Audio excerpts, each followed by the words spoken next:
बिना विवाद के, बिना दुख के, बिना खुशी के वो एक दूसरे के साथ नहीं रह सकते, क्योंकि उनके जीवन में कुछ विवाद भी होंगे, कुछ दुख भी होंगे और कुछ खुशी भी होगी, जिसे उन्हें मिलजुल कर ही आगे काटना होगा, हम कह सकते हैं, या उस लड़ाई को सीमित रखनी होगी जिससे उनका परिवार ना टूटे। सबसे बड़ी गलती वैवाहिक समस्याएं जब उत्पन्न होती है, क्या की जाती है, आज इस वीडियो में मैं आपको यही जानकारी देने वाली हूँ। कई बार हमारे ऊपर समस्याएं आती हैं और हमें लगता है कि इस समस्या का समाधान शायद हमारे रिश्तेदारों के पास होगा, या हमारे पड़ोसियों के पास होगा, या हमारे कोई मित्र के पास होगा, और हम उस समस्या को लेकर उसके मध्य चले जाते हैं। खास तौर पर मैं बात कर रही हूँ वैवाहिक समस्याओं के बारे में। देखिए, वैवाहिक समस्याएं आज के समय में दिन प्रतिदिन लोगों के बीच में बढ़ती ही जा रही है। लोगों के मध्य में तनाव का कारण बनती हुई जा रही है, जहाँ पर एक दूसरे के साथ सही तरीके से बातचीत ना करना, बातचीत का अभाव और एक दूसरे को ना समझना,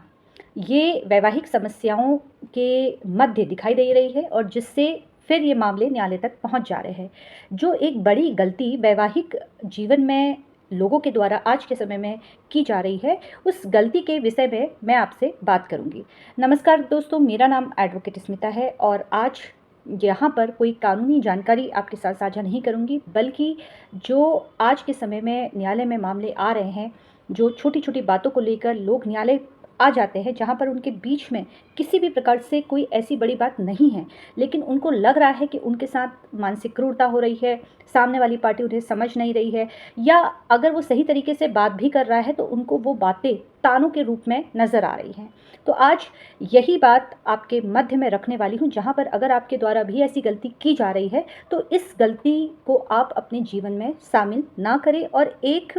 सफल विवाह आपका भी हो सकता है जब आप छोटी छोटी गलती नहीं करते हैं। तो वही समस्या आपके मध्य में रखने वाली हूँ। देखिए, एक सबसे बड़ी गलती ये होती है हमारे द्वारा कि जब भी हमें कोई दिक्कत होती है, कोई परेशानी होती है, ख़ास तौर पर महिलाओं पर ये ज़्यादा देखने को मिलता है, जहाँ पर अगर उनके जीवन में कोई वैवाहिक समस्याएं उत्पन्न हो रही है,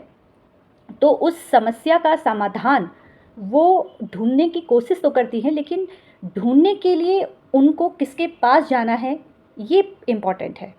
वो क्या करती हैं, वो रिश्तेदारों के पास जाती हैं, या आस पड़ोस में जाती है, अपनी सहेली के पास जाती है, और फिर वहाँ से उनको उनके विचार जानने को मिलते हैं। कल्पना कीजिए कि एक पति है जो अपने पत्नी का सही तरीके से ध्यान नहीं दे रहा है, या कभी कभी पैसे नहीं देता है, या ताने दे रहा है। अभी उन दोनों के बीच में स्थितियाँ खराब है, और यही बात पत्नी आस पड़ोस में अपने दोस्तों से कह तो देती है, अपने मन को हल्का करने के लिए, अपने रिश्तेदारों से, अपनी बहन से, या अपने माता पिता से कह तो देती है कि आजकल ये मुझे खर्चा कम दे रहे हैं, या सही तरीके से बातचीत नहीं कर रहे हैं, या इनके द्वारा बुरा व्यवहार मेरे साथ किया जा रहा है। देखिए, आप अगर उनके साथ रहना चाह रही हैं, जब आपके ऊपर अन्याय नहीं हो रहा है, रोज़ाना एक कलह हो रही है, जहाँ पर आप दोनों के बीच में कुछ बातों को लेकर मतभेद हो रहा है, तो इस तरह की दिक्कतों को अगर आप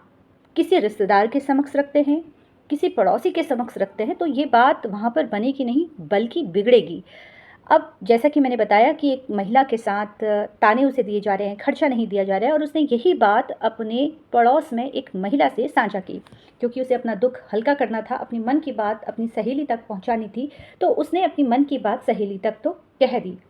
लेकिन 2 दिन के बाद परिस्थितियाँ बदली, पति पत्नी के बीच में सब कुछ सही हो गया, पहले की तरह सही चल रहा था। लेकिन जो पति की जो छवि है उस महिला के सामने, जो पड़ोस की महिला है, वो अब खराब हो गई, क्योंकि अब वो महिला उसके पति को उसी नज़रिए से ही देखती है, और शायद घर की बात, जो उनके आपस के बीच की बात थी, आज उस महिला को भी मालूम है कि इन दोनों के बीच में इस तरह की स्थिति है। वहाँ पति पत्नी के रिश्ते में तो सुधार हो गया, समय के साथ परिस्थितियाँ बदलती रहती है, और सुधार किया जा सकता है। जब आप अपने सामने वाले पार्टनर को प्यार से समझा कर बात करते हैं तो उसको समझ में आ जाता है, लेकिन हम अपने मन की बात या अपने घर की समस्या किसी दूसरे के समक्ष रखते हैं तो वहाँ पर जो घर की समस्याएं हैं वो घटती नहीं हैं बल्कि बढ़ती ही चली जाती है। एक छवि खराब होने लग जाती है और यही वैवाहिक समस्या की सबसे बड़ी गलती है। जहाँ पर अगर कल के समय कहीं से पति को ये मालूम चलता है कि मेरी पत्नी के द्वारा मेरी छवि बाहर इस तरीके से प्रसारित की जा रही है, तो वहाँ पर इस रिश्ते में बिगड़ाव की स्थिति और बढ़ती ही चली जाएगी। दूसरा, आपके पति की जो भी कमी है आपके वैवाहिक जीवन में, उस पे एक नकारात्मक नज़रिया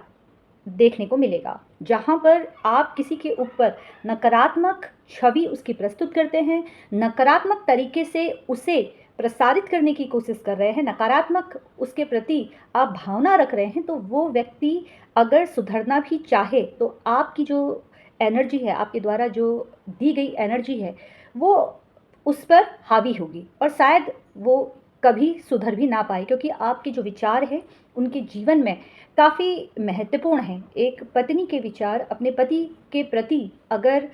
पॉजिटिव रहते हैं तो उसका जो पति है और घर के जितने मेंबर हैं उनके दिमाग में, उनके मानसिक स्थिति में इसका बहुत प्रभाव पड़ता है। मान लीजिए कि एक महिला है, वो दिन भर कलेश करती रहती है, दिन भर उसकी मन की स्थिति इतनी ख़राब है कि वो अगर अपने बच्चों से बात कर रही है, अपने पति से बात कर रही है, सास ससुर से बात कर रही है या पड़ोसियों से बात कर रही है, तो वहाँ पर इस तरीके से वो बातचीत करती है कि सामने वाले को ऐसा लगता है कि ये 24 घंटे